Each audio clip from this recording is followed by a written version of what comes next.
Hi, we're here in the backyard of the mayor of Mountain View, the Honorable Mike Kasperzak. Mike is the senior member of the council. He's been on council for 12 years now. And in November of this year, Mike is running for election again for another 4-year term. Mike, let's talk a little bit about the important issues that are facing us here in Mountain View. For me in particular, the most important thing is that we've just passed a new general plan for the city of Mountain View. The idea of the general plan is that it's a document that is to guide the development of Mountain View over the next 20 years. Can you tell us a little bit about how you feel having just completed that monumental work and what an average citizen of Mountain View can expect moving forward in our city? Well, Robert, the general plan, which has just been approved, and it's interesting, I've just been updating my website from the 2008 campaign, and I'm talking about the near adoption of the general plan 4 years ago. So I think it took a little longer than anybody expected. But I think it's a really forward-looking plan. It does anticipate and plan for the possibility of increased intensity in 4 principal areas of town. The North Bay Shore, obviously, the East Wisman, along El Camino, and San Antonio area. But it's got a lot of flexibility. It's got a lot of opportunity in there for real community benefit in addition to development. That is, developers want to perhaps do more, they have to provide more to the community. So I really do think it's a pretty innovative and forward-looking plan. Oh, that's pretty good. But the second part of your question was, there's still a lot of work that needs to be done. We have about 35 precise plans in the city, which many of which will need to be updated. And I think there are some things in the plan that aren't accounted for yet, possibly innovative new transportation systems, which are recognized, but there's no meat to those bones yet. Okay, that's pretty interesting. Let's go through a few of those important change areas and talk about what we might expect there. You bet. Recently, I mean, you know, one of the more interesting and somewhat controversial issues that came up in the recent discussions of council was, should there be housing in North Bay Shore? Right. And it came down to a 4-3 vote, which is a pretty close thing on council. Many things in council are decided 7-0. It's as close as you can get. That's right. Okay, and in fact, you were one of the people who was on the forefront of talking about allowing at least the possibility of housing in the North Bay Shore area. Is the idea of that dead now, or is it possible that it could come up again? In particular, as we've been polling the candidate who are running in the election, mathematically, you can see where it might work out that could be 4-3 after the election. Would that be something that would come up for a vote again and a possibility, or is it settled now? It's settled for the foreseeable future.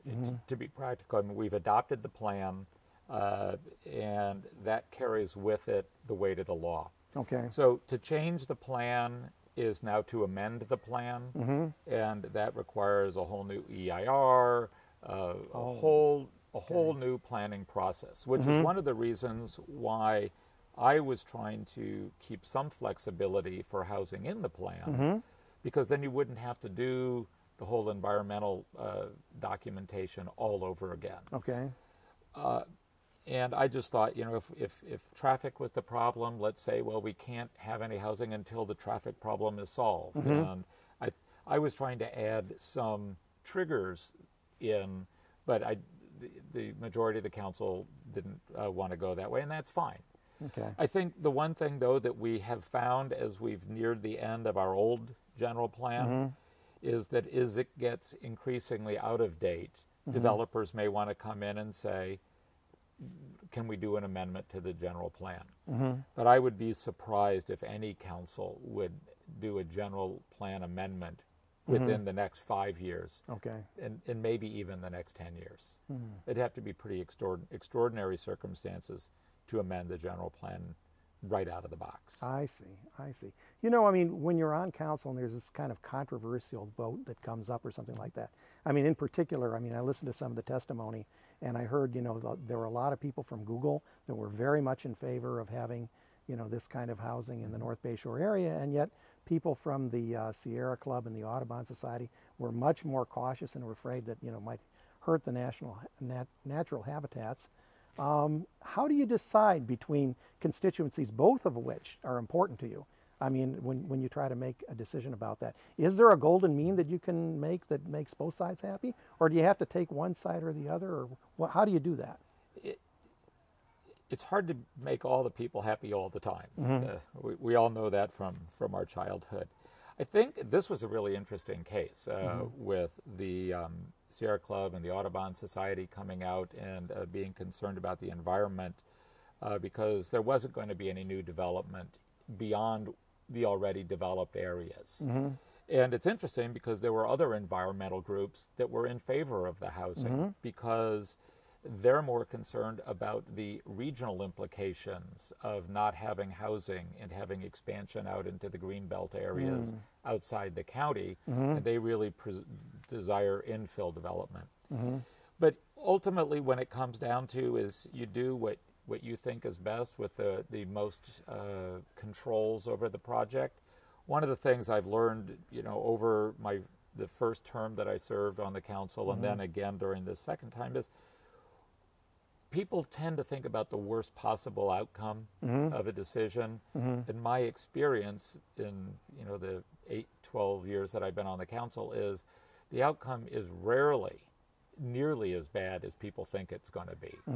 And that is something that you learn from experience. And I think we'll be fine without housing. I think housing under the right circumstances would have been okay as well. And I think the tenants out there, we have strong controls over wildlife. I think all of that can be managed. Okay, that sounds pretty good. Let's move over to San Antonio now. That was the other recent controversial issue that's come up. And I remember reading in The Voice about the coverage of that, and you're saying that what Merlone Geyer, who is the developer, who is proposing their second phase on there, when they came up with this idea of like 12-story buildings on this second phase, you said, I think that's too big for the community. Okay? Right. On the other hand, there have been many times where you've been an advocate of higher density housing here in Mountain View. And so, I mean, sometimes you're in favor, sometimes you might think that it's too big for the community. Right. How do you decide? Well, I think the thing that was so important about that case is in the new general plan that we were just about to adopt, the highest you could go was 8 stories. Okay. And a developer would be allowed to go to 8 stories if they were providing significant additional public input or public benefit. In that proposal, Merlone Geyer was going for 12 stories with no public benefit. They were saying the public benefit was going to be the 8-story hotel they were providing. That's not public benefit. Public benefit is saying, here's a new park, or here is the tunnel under Central Expressway to get to the old HP site, which is no longer going to be housing. So they just were totally off the mark on that. And 12-story, we have some buildings around town that are 10 stories. The Avalon Towers are 10 stories. But that was just so out of sync with where the city was going that I think it was really a bad decision on their part. I think they're planning on coming back with a revised decision or proposal. But at the same time, they've also created a lot of community ill will, which I am concerned could really cause some troubles about the redevelopment of that section of the San Antonio Shopping Center, because the council has asked to look at redoing the precise plan before we do anything more other than what's already been approved. And that could be a 1 or 2 year process, and that could just really muck up the redevelopment of that side of San Antonio Shopping Center, which I don't think anybody wants to happen. Okay. You made some allusions to transportation. As we become a more dense environment around here, I think that the general plan is looking to move the population of Mountain View up from about 75,000 to 100,000 in the next, at least it has that potential in the next 20 years, right? Right. one of the concerns that many people have brought up is this idea of how do you get people, around from place to place here in Mountain View, once we have so many more people, particularly along El Camino, and how do you get them in and out of the North Bay Shore area? Some people have talked about the idea of a shuttle running from downtown to the North Bay Shore and back. Some people say, oh, we need a more comprehensive solution. Other people have talked about pods, the idea of some kind of sky That train. was pods, not pot, right? Yes, right. pods. No, and not going into that subject right now. Where are you on this? I mean, what do you think is the best ideas that we've been seeing so far? And what do you think is practical here in Mountain View? Well, I think transportation is the one thing that really needs to be tackled, and I think we really do need to come up with something innovative. Because when people talk about they don't like all the people here, they're not really concerned about downtown crowding. They're not concerned about there being too many people on Castro Street. They like the vibrancy. They're concerned about traffic. They're concerned about taking 45 minutes to get into Shoreline Park, driving down Shoreline Boulevard. I actually don't think shuttles are the way to go. Okay. People don't want to take anything where they have to wait a half an hour if, to catch it. If they miss it, they got to wait another half an hour. That's the problem with the VTA. So I really do think a system like a personal rapid transit system, or PRT, or as the media was calling it during the general plan process, pod cars, is a really innovative solution. We have a company out at Moffett Field, Skytran, that is developing a project, a system like that. I think that would be a very elegant solution to the problems we have. It's an elevated system that hangs on a guide rail that hangs off of a reinforced light poles. It hangs out over the existing right-of-way. You might have to have some involvement with reducing the size of trees that are along El Camino or wherever it went. But it's not like you have to bulldoze buildings to make the streets bigger. Okay. It's very fast. It's very efficient in terms of its electrical usage. It is plug and play, and it's quick, and it would totally connect the North Bay Shore with the downtown, with the transit center, the NASA Google complex. The one problem is they don't have a working system yet. Okay. It's all on paper. They're looking for their funding to get their test track up and running, and that's where we are. So let's shift gears a little bit and talk about the budget. You bet. I mean, the budget is an important issue in any city here in California, and I believe that you're president of the League of California Cities right now, or I am. Yes. Why don't you tell us a little bit about what that's involved in? Oh my gosh. Well, this has been a really roller coaster year for cities in California. I mean, we've had 3 cities declare bankruptcy this year. We had the legislature last year eliminate redevelopment agencies across the state, which produced about 300,000 jobs around the state annually. Wow. A lot of tax revenue. It has an impact on downtown Mountain View because we had a revitalization district that is going away.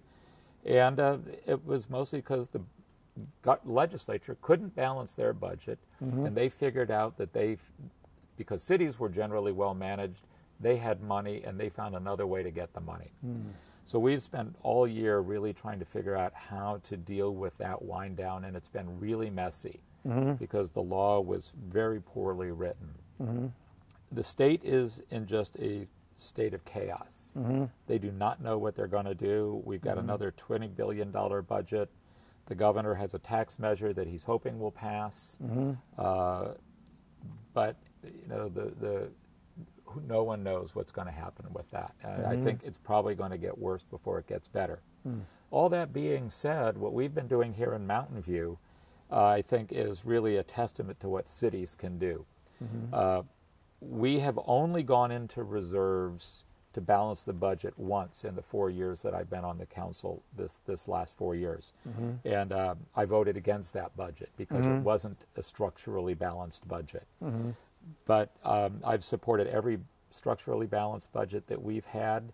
This year, we had labor negotiations with all 4 of our labor groups, and they committed to some strong, long-term structural fixes to our budget that will make our financial system that much stronger as we go forward. A lot of people have heard about what they did in San Jose and San Diego about pension reform. Right. Those cities aren't part of the PERS program. We are. Okay. But one of the things that Mountain View employees have been doing for years is not only have they always paid their share, sort of like a 401k. Okay. You pay your part of it, and your employer pays part.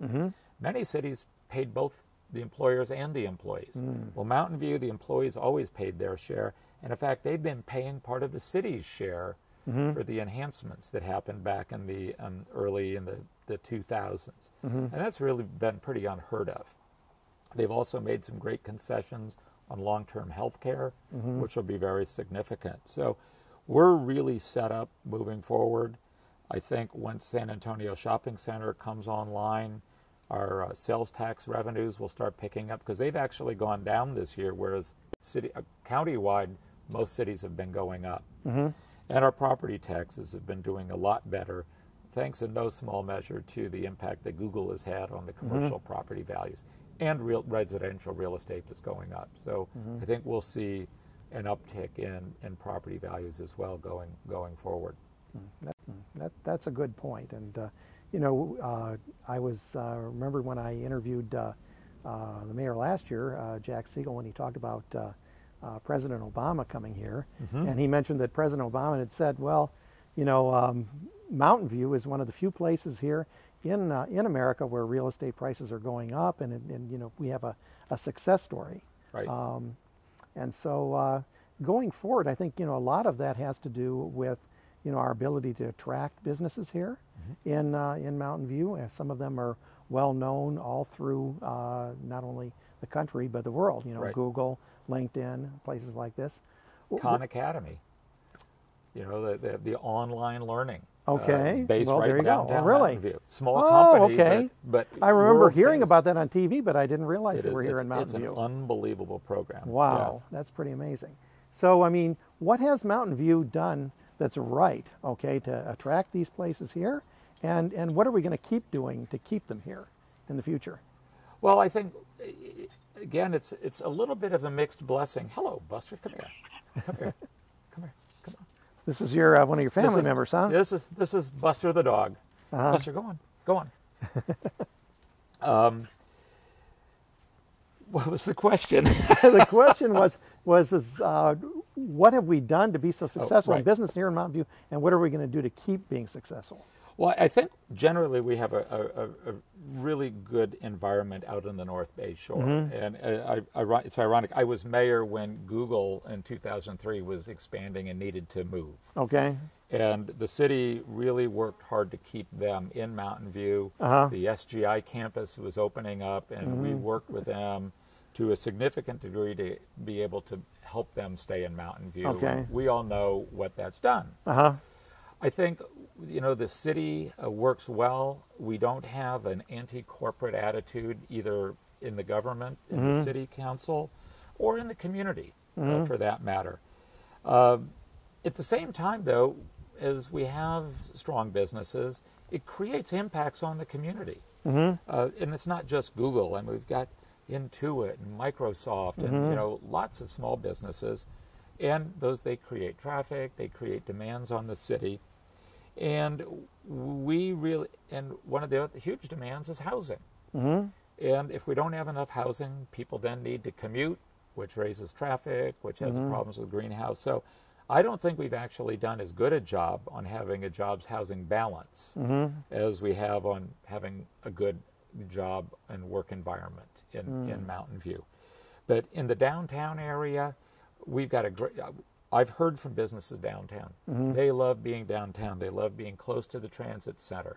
They love being able to walk around to the many great restaurants we've got. It's the parks downtown. It's a walkable area. And as we talk to some of the startups downtown, they're concerned that there isn't enough room for them to grow in the downtown area. and they want to stay downtown. They Okay. don't want to move to the North Bay Shore because that's too far away. Okay. They don't want to move to East Wisman because that's too far away. They want to be downtown. Mm-hmm. We're lucky we've got a couple of new office buildings that have been approved. Hopefully they'll start working on those so that we can take up, provide some space for some of those businesses that do want to grow. But part of it is we've got a great downtown. It's a great community. People want to live here. People want to do business here. The weather's great, as we can see today. And as you know, we're not slapping mosquitoes on our arms. Okay, So that's true. we don't have a lot of bugs. I grew in up with a Mountain View. lot of They're that. very, very obnoxious. So Okay. I grew up in Ohio. Yeah, all know, summer was like all this, summer. you know. Exactly. Yeah, that's one of the great benefits of living around here. But we pay the price for it. Yeah, it's expensive here, you know. And one of the concerns that I do hear, though, is that, you know, if I look at, you know, we talk about a jobs housing balance, but I mean, you know, there's another kind of balance I just want to explore a little bit, and that's the idea of, you know, rental housing versus ownership housing. Right. And Mountain View is one of the cities where a city like Palo Alto or Los Altos is typically 2/3 ownership to 1/3 rental, but we're the other way around. We're 2/3 rental to 1/3 ownership. And, you know, if I look at the housing that is now, you know, past the gatekeeper process and in the pipe, we're really now going more toward like 80% rental and 20% ownership. Is that a good balance going ahead? And how can you attract the people if, you know, when they come down to, you know, having been renting here for a while, they look around, they say, I want to buy a place to live, but I can't find anything in Mountain View. I'm going to have to drive from a very long distance away just to be able to work here. Well, first off, I will challenge your 80-20. It's not anywhere close to that and won't be anywhere close to that. With all the housing we've built, it moves by 1% or 2%. So okay. I don't spread. Well, I have confirmed that with Peter Gilly about. I'm only talking about the housing that comes just right now since Gatekeeper. Well, of the stuff that's been approved, right. It might be 80-20. Yes. But the mix in Mountain View is no, not it's not going to go to 80-20. It's like it's closer to 40-60. Okay. It's around in that area. Okay. But of the stuff that's been approved lately, yeah, you're right. It's more of that. So a couple of issues. Okay. Part of our past is back in the 50s and 60s, because of the airfield, a lot of rental housing was built in Mountain View. Mountain View was sort of a working town between Sunnyvale and Palo Alto. Okay. And that's what the councils back then approved, and that's how the city developed. So apartments, condos are probably the wave of the future. You know, if we did more condos, we'll get more ownership. But I actually don't think there's anything wrong with rentals. Okay. San Francisco is a very dense, very rental-oriented community. It's a very engaged community. When I was first on the council, 4 members of our city council lived in rental housing in Mountain View. There's a myth that renters aren't conscientious community members. That's hogwash. It really is. And I think we build up this dynamic of owners versus renters, and I don't think that's fair to the rental community. Yeah, I would agree with you there. I guess the concern that I hear from the people that I work with is that, you know, they believe that, you know, if they continue to just pay rent, they're not building their own personal wealth, okay, by being able to have a property of their own. And so the sad thing that happened, like for instance, I used to work at Silicon Graphics in the North Bay Shore. We had 7 guys in our group or whatever. And, you know, when it all came down to it, about like 5 out of the 7 decided to move out of Mountain View, out of rental housing, into, you know, other housing, either because it was more affordable or maybe because they could find something that was more affordable in a school district, you know, that where they wanted for their kids to be. And I feel a sense of loss in that, you know, we may not be able to keep people here. And I do question maybe a little bit the idea that you know, people will continue to stay in rental housing a really long period of time when, you know, other communities around here have you know, housing for them to buy. And I don't disagree with that. And we have a dynamic that it's really hard to change. I mean, like I said, there's no place to build more ownership housing. other than stacked flat condominiums. Yeah, that would probably be the kind we'd need to Scott build. Ward has built 2 projects down on Evelyn. Very happy with those. I probably would have been happier if he had tried to build condominiums that were denser that you could own, but he wanted to build small lot single family homes. Well, he only got 12 units in instead of 20. So we're limiting the amount of ownership just that way. Well, thank you very much, Mayor Kasperzak, for having us here in your beautiful home here in Morton Court. We've appreciated the time you've taken out of your busy schedule to talk to us about the important issues that are facing us here in Mountain View. It's been a pleasure, Robert. Thanks for coming today. Appreciate it. Oh, anyway, so my father was the president of Commercial Aluminum Cookware, which later became Calphalon Cookware, which was a very sort of high-end piece of cookware. So this is one of the older versions. It's all aluminum. He came up with the idea of anodizing cookware back in the late 60s. Well, it's an electrolytic process. You dip it in lots of toxic metals and run electricity through it. And so it goes from being like silver aluminum, but this is like 100 times as hard, so it doesn't leach or bleed and that sort of thing. So it was really great growing up in that family because a lot of cooking around the house, going to the gourmet shows was always really interesting, seeing all of the different people, the stars that used to like his stuff. Danny Kaye always swore by it. Wow. What was her name? The French chef, Julia Child. You know, really liked using it. Although you know, on the show she always uses all of her copper and stuff like that. So, but it was really fun. My brothers both worked for the company, but you know, Dad didn't. When I was growing up, didn't want us working for the company. So I believed him and went off and became a lawyer. Okay. So. Pretty cool. Well, do you have any specialties that you can recommend to any of our viewers? I do a great dish that I actually reverse engineered from a restaurant in Palo Alto. It's called chicken linguine. And it's really fantastic. And you chop up raw chicken, you saute it with a lot of garlic. You make a great broth, garlic, white wine, lemon juice, chicken stock. Then you cook the cut up chicken in that, put that over pasta, sprinkle on a little bit of cayenne pepper, toasted pine nuts, and a little bit of parsley. It's fantastic. My mouth is watering. You know, next time we're going to have you back on the show, we're going to have that recipe here for real. Or you know, so or chicken and dumplings, North Carolina style. I see. They're like big noodles, not the big drop dumplings. But it's an old family recipe. Pretty cool. It's fun.